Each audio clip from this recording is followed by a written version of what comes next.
Hello and welcome to the channel. Today I'm going to be going over how to create and update your own opening matrix for chess.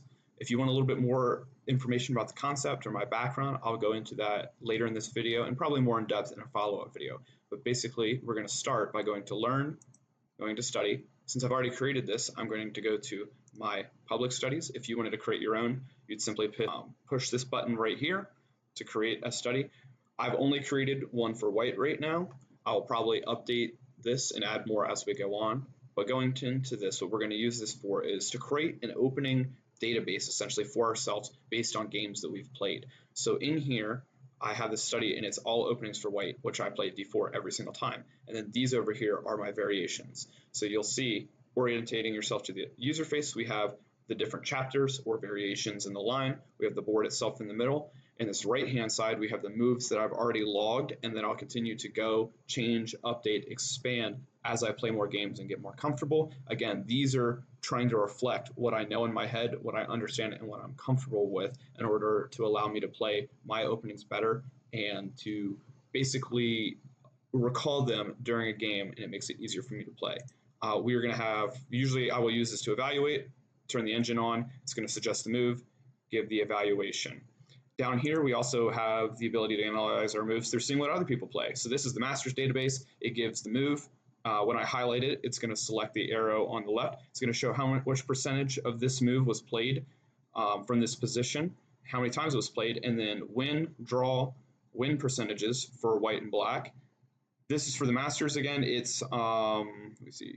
Yep, 2,200 plus rated players from the last 50 years. And then this is all the games on Lichess. So you can see there's couple billion of them, which is pretty high. Awesome.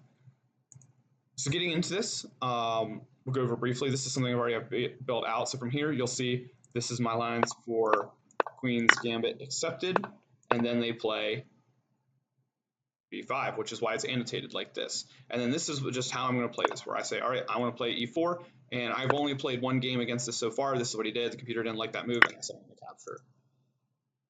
Another variation of the Queen's Gambit accepted, again, I'm going to take this, I've just made this decision and how I'm going to play. It's coming to the center, and they play this more principal move. I think if we go back, we can see that the computer for the Masters has played 12 times, pretty low, but, you know, it's the most popular move here for casual players. So this is something I should be able to expect playing at my level. And it even gives you the name of the opening if it's named, which I think is pretty cool.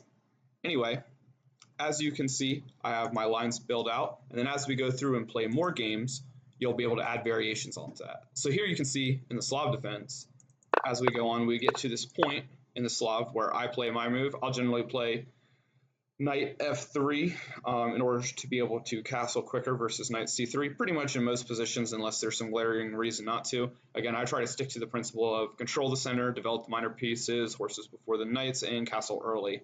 And don't bring your queen out too early. So basically in the opening, if I'm able to do all those things, I generally see this as a good thing, but I'm trying to build up these positions so I'm comfortable with playing from there and have a realistic expectation in my head of how games tend to go and what positions arise from what.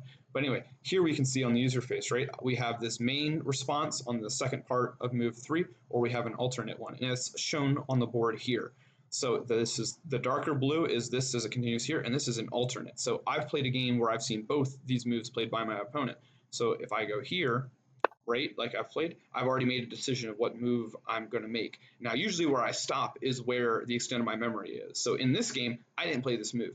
I played a different move. I think I moved the pawn. But I went back and I evaluated and I decided based on the computer, based on some recommendations here, that I think this is a better move, and I'll try to play this. And if I get in this position right here, I'll see if I can remember that and play that. And after I play a game with white, I'll go and I'll update it. Now, if I see this, which is more likely, this is just a game that I played from here where I have all of these moves in here because I think these were the best moves based on what had happened, and I'd already played it before, so it's reasonable to assume that I would play it again given the chance. Now again, if we go back and I'm in a similar position and I'll make a different move, I'll say, hey, maybe there was something there, I'll evaluate it. You know, I'll look at the master's database, I'll look at the engine, I'll see what the suggestion is. Even here, it gives you a suggested line of the best way to play this out from both sides down here, which I think is pretty cool. Anyway, it's just a way to learn and refine the opening and get me farther into the game while being more comfortable with what's going on. This is just another example. I think this pretty far. So again, this is like the Scandinavian, but in reverse. I was happy with this, so how I played. So I just, write it down. Here's the move. I think I came back here. Computer thinks I should go here. So I was like, okay, I'll try that. Again, if I come to a future decision, I get in this position, I play it back, they play here, I don't like it, I'm cramped up, I wind up trading bishops here, maybe I'll go back and I'll change it. I'll say, I'll just come back like I did in that first game. It's a fluid thing, and it's based on my memory. I'm going to, using this to study, use this to basically get out of the opening in a comfortable position and quicker than my opponent and still being comfortable where I'm at. So I know kind of my strategy, what I'm trying to do, what white usually looks for in this position. Anyway, this is a brief overview of how this system works. I'm sure there's many different ways to study openings. You can read books and theories and stuff. I just found this as a nice little way for me to be able to remember some stuff and to log in. I think it's kind of fun to go back and look. So probably in the future, I'll go and play some games, see if I can't, or remember to stick to my matrix, or if I see something in the game, play that, finish the game, and then come back and take it, and I'll check the opening. I've started to do this with the games that I've played, where once I've played them, obviously for white, I'm going to come in here and I'm just going to add it to my matrix, because I think it's pretty fun, and I think it's pretty easy, and it gives me a little perspective. In the past, when I'd done this, I'd created a bunch of different studies. So like I'd had like one study that was just Queen's Gambit accepted, one study that was just Queen's Gambit declined, and then you can see right where these are the deviating moves, right? Number 3, move number 3, move number 2, and then down to move number 1. So as it goes more and more and more, I might have a whole study that's just English defense, and then all the variations from there. And these name defenses that you'll see over and over again. And then obviously, you're not going to put in every single one. It can get a little cluttered with a bunch of lines, and we can break it out into smaller and more detailed ones in needing, and just increase the name of the chapter, or even just write the line right here in it to show that where's the jumping off point where you're starting from. So that's basically how openings matrix works using the study feature on Lichess. I think this is really helpful for me. I think it's pretty cool. I'll probably make a video of me playing a game live, and then taking that game and like finishing the game, saying okay, and pulling up the game history after it's over, and then going back and checking it against my matrix to see how it was, and I'll show what that looks like, that updating process, in a different video. But you can imagine it's pretty similar. Like say we play Queen's Gambit decline, right? And then you get here, see this, and all right, now the next move happens, right? Where we got here, they play this bishop. I'm going to record what my response is to this bishop based on that position, but I'm not going to do it yet because I haven't played it in real life. So I'm going to naturally let it grow and expand like a neuronal network. Anyway, that's the my synopsis of what's going on here. I hope you enjoy this. I hope it was helpful.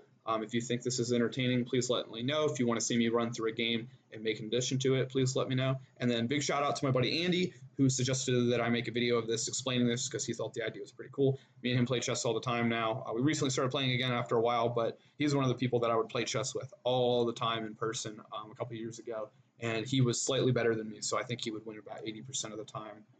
But I definitely learned a lot from him.